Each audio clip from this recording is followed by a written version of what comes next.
Today, I'll be ranking every NFL starting quarterback from dead last at 32 all the way up to my number 1. The criteria: be good, don't suck. I am so ready to ruffle some feathers, it is inevitable. Beginning this parade at number 32, Drew Lock. Like, what else is there to say? It's Drew Lock. He's just not a good quarterback, and I don't see any reason why that would change in Seattle. Seahawks fans, I'm sorry. Number 31, Daniel Jones. It's inevitable that this season is literally his last chance to prove anything, because so far he's just not been good, and he really hasn't showed anything that proves that's gonna change anytime soon. I hate it because he got me a lot of views on TikTok, but Daniel Jones, bad. 30, Desmond Ritter. This is technically a Desmond Ritter / Marcus Mariota spot, but for the rookies, it's tricky on how to list them, so I'm gonna project how I think they're actually gonna perform their rookie year. Like, this isn't saying I think Desmond Ritter is going to be bad, I just really don't think he has any chance of being that successful in year number 1. At 29, we have Justin Fields. To be blunt, his rookie season was horrible, absolutely horrible. And to his credit, he didn't really have the best of teams around him, but that doesn't excuse the fact that he himself was really bad. He's only played 1 season, there's plenty of time, but as of right now, with how he's performed, I just cannot put him any higher than 29, and he might actually be lucky to be this high. 28, Carson Wentz. Oh, talk about ruffling some feathers. I think Carson Wentz is horrible. That's not me saying at one time this guy wasn't a top 10 quarterback. That time we speak of was a long time ago, and since then, he's been horrible. Dumb decisions after dumb decisions after dumb decisions. If he had anything left in the tank, it would have shown in the perfect situation in Indianapolis, with basically his best friend as his head coach, one of the best offensive lines in the league, and arguably the best running back in the league. He had the perfect opportunity to prove his worth in Indianapolis, the perfect scenario, and he just completely blew it. There's no way anybody thinks this guy can be better in Washington. At 27, we have Trey Lance. Trey's a tricky one. In my opinion, he's still one of the most unproven quarterbacks in the entire league. That's not to say he doesn't have incredible athletic ability and insane talent, not to mention a rocket for an arm. But when his only experience is 1 season playing at the Division I FCS level and then limited playing time in his rookie season, like, talent or not, I just can't put him any higher. Not to say he couldn't finish this upcoming season maybe in the top 20. 26, Mr. Pittsburgh, Kenny Pickett. I think Kenny will be okay in his rookie season. Nothing great, nothing horrible. I think he'll manage that offense. They have some good weapons around him to run the ball with Najee. I do strongly believe that he was the best guy and the best fit to take over for Big Ben. Good fit, quality player. I think he'll be okay his rookie season. At 25, Zachary Wilson. If this was any other particular list, you might have him ranked higher for some particular reason, but get your mind out of the gutters. This is football, not mothers. But for Zach Wilson, the player, not that kind of player. Still sort of unproven like a lot of these guys, but the talent is there. He has a lot of talent around him going into year 2, so this year we should learn a lot more about Zach. Up at 24, we have Jameis Winston. College Jameis Winston, I used to hate. NFL Jameis Winston is the funniest guy in the face of the freaking earth. Like, this guy could cut grass with a lightsaber and find a way to turn it into comedy, but ironic enough, his play style's just as funny as him the person, but the epitome of just chunk the ball deep and hope somebody comes down with it. But with him seeming to settle down a little bit in the New Orleans system, maybe the best from Jameis Winston's yet to come. Number 23, Jared Goff. Not necessarily too great for a former number 1 pick. Saw him make it to a Super Bowl before, and you've seen the flashes of his talent, but it just seems like he's never found a way to put the full package together and play at any sort of consistent level throughout his career. But he is experienced and better than some of these guys, but 23 for a former first is kind of an L. 22, the legend Davis Mills. First things first, this dude's a giraffe. Like, there's no ifs, ands, or buts about it. But Davis Mills, the human, oh my god, bro. He actually played incredible at some points throughout his rookie season in such a horrible situation. Like, he put up some pretty incredible numbers with a horrible supporting cast. Like, to be fair, I feel like Davis Mills might be a little unlucky to be this low. Bro, another season like his rookie year, and he could very easily maybe find himself inside the top 17. 21, Trevor Lawrence. We all know the potential's there with Trevor Lawrence. That's not a question. One of the best quarterback prospects of the past few decades. He's this high just based on potential alone and what he could possibly do his second season, but until he proves it to me on the field, I can't put him in the top 20. At 20, Tua Tagovailoa. The textbook definition of a make or break season. We saw the talent in college. We've seen flashes of it in the NFL. Almost squeaked out a playoff berth last season with not the greatest supporting cast. I think this is the season we learn a lot about this guy. At 19, we have Mac Jones. The epitome of a game manager. He doesn't make mistakes. He's actually a lot more talented and athletic than what people think. He's supposedly in better shape than he's ever been in. I don't know how you can't just be impressed with how he played his rookie rookie year. I think 19's about the perfect slot. 18, Matt Ryan. First time that Matt Ryan will be suiting up for anybody but the Falcons. But the question is, how washed is this guy really? We know how good he's been throughout his career, but the production has just continued to dwindle and dwindle. I just don't know how much is left. I do think Indianapolis is the perfect situation for Matt Ryan, and I do think he plays better than what Carson Wentz did last year, although that's not really saying much. But at this point in his career, I just can't see him any higher than 18. 17, Baker Mayfield. I know, a lot of you might think he's too high, but you can't be that short-sighted. You remember how much talent this guy has. You have to remember, this is the guy that literally turned the Cleveland Browns organization around. Like, there's a player in there. Like, the downfall literally started when he played injured, and he hasn't quite recovered from that. Now, will he ever be able to recover from that? I don't know, but I know a player's in there, and maybe Carolina will be the situation that brings the best out in them once again. Halfway point, number 16, Jalen Hurts. Such an interesting player. One of the best runners at the quarterback position. I think one of the best leaders at the quarterback position in the league. I absolutely love myself some Jalen Hurts. The throwing has been inconsistent, but you can say maybe he didn't have the greatest weapons, but now with AJ, Devontae, that entire offense, I think this is the year that Jalen Hurts, if he's capable, will take his game to the next level. 15, Ryan Tannehill. I don't have too much to say about Ryan after that playoff performance. As a Titans fan, I'm really hoping last season was just an anomaly, because the prior 2 years genuinely was a top 10 QB. But unfortunately, I do think he's trending downwards, and if he has another season like last, he can find himself in the bottom 20. 14, Kirk Cousins. I like to call Kirk Cousins the OP game manager. He's like Ryan Tannehill without the legs, but better. He's a weird player, a weird guy, but I think Kirk Cousins is a guy that could easily lead a talented enough team to a Super Bowl. At 13, we have Kyler Murray. Good, fun, creative, talented player that has all the tools and has the ability to be a top 10 QB, but when your team pays you over $200 million, but yet your contract has to tell you have to study, admittedly does raise some red flags. Until he proves he can be a winner, he's going to be just outside the top 10. 12, Derek Carr. I think Derek Carr personally is one of the most underrated players in the entirety of the NFL. Year after year, he just continues to put up numbers. Brought a dysfunctional Raiders team last year to the playoffs, and from what I've seen, I think he's genuinely one of the best overall human beings in the entire league. So for that, we put you at number 12. 11, Deshaun Watson. I mean, like, we all know he's a good player, a really good player, but like, we don't even know if he's gonna play this year, so like, I don't know what to do. The top 10 when things start to get super serious. But first, today's sponsor. I'd like to give a massive shout out to Prize Picks for sponsoring today's video. Prize Picks is the best legal way to play player props in states like California, Texas, Florida, and more. Prize Picks actually operates in every US state and in Canada, except for in the following states that you see on the screen. It is such an easy way to play daily fantasy sports. You can pick anywhere from 2 to 5 players and an over-under for their projections, and you could win up to 10x on any entry. And Prize Picks offers literally every single sport you can think of, but right now it's baseball season, and you know what? We'll do a little baseball entry. As you see, there's so many different categories. You have hitter fantasy score. You know what? I like Seiya Suzuki, and also like me a little Austin Slater. Also go for Contreras' fantasy score, and here you can literally do the over or unders for all these players. And me, I like to go all out. I'm going all overs. And would you look at that? We even have a promo applied, so it's a free 3-pick entry. That's actually a huge dub. Prize Picks has an award-winning, easy-to-use app that you can find both on the App Store and on Google Play. And right now on Prize Picks, if you use my promo code RBT, you'll receive a 100% deposit match up to $100. So go take advantage of this amazing offer and let me know how you guys do.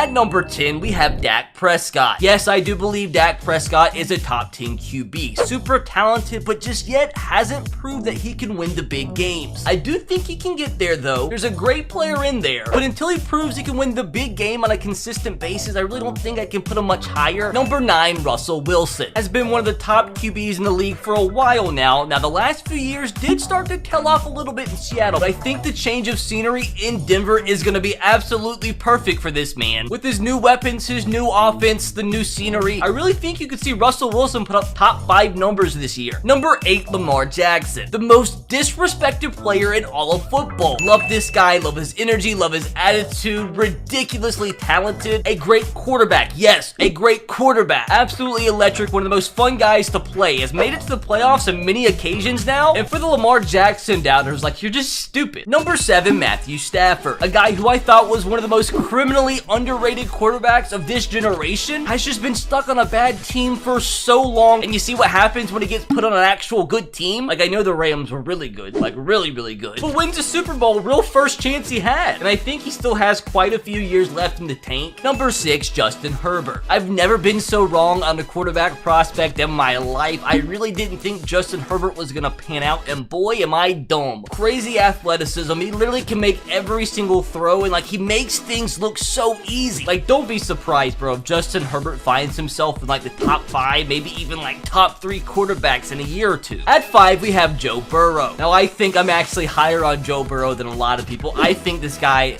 literally is going to be one of the best quarterbacks of this generation. I really think this guy is a generational quarterback. I think Joe Burrow is going to be an absolute stud for many, many years to come. Like, the guy just wins. That's all he does. Yeah, rookie year, the team sucked. What do you want from him? He tore his ACL as well. And he did what he did with that bad of an offensive line? Bros, I would want to avoid this team at all costs next year. At 4, we have Aaron Rodgers. Pretty rough when the reigning NFL MVP doesn't even crack the top 3, but it's Aaron freaking Rodgers, bro. You really could put him anywhere in the top 4. Like, on his day, one of the best quarterbacks of all time. Like, what else do I need to say? I just think the top 3 guys are maybe a little bit better. At number 3, we have Josh Allen. Just a freak, an absolute freaking freak. Like, he's a combination of like prime Big Ben standing in the pocket mixed with like the raw arm talent of a Patrick Mahomes or a Matthew Stafford. Like, he's just stupid. Like, as a player, he just doesn't make sense. But until he makes it to a Super Bowl, he can't pass my next 2 guys. And the controversy intensifies. At number 2, Patrick Mahomes. And like, at this point, you already know who number 1 is. Until Tom Brady retires or actually shows that he's diminishing in quality, I am not taking the greatest quarterback of all time and maybe the most successful athlete of all time off the number 1 spot. Like, it's just not happening. Like, Patrick Mahomes, yeah, the most talented quarterback in the league pretty easily. But Tom Brady, even basically grandfather Tom Brady, still number 1 in my book.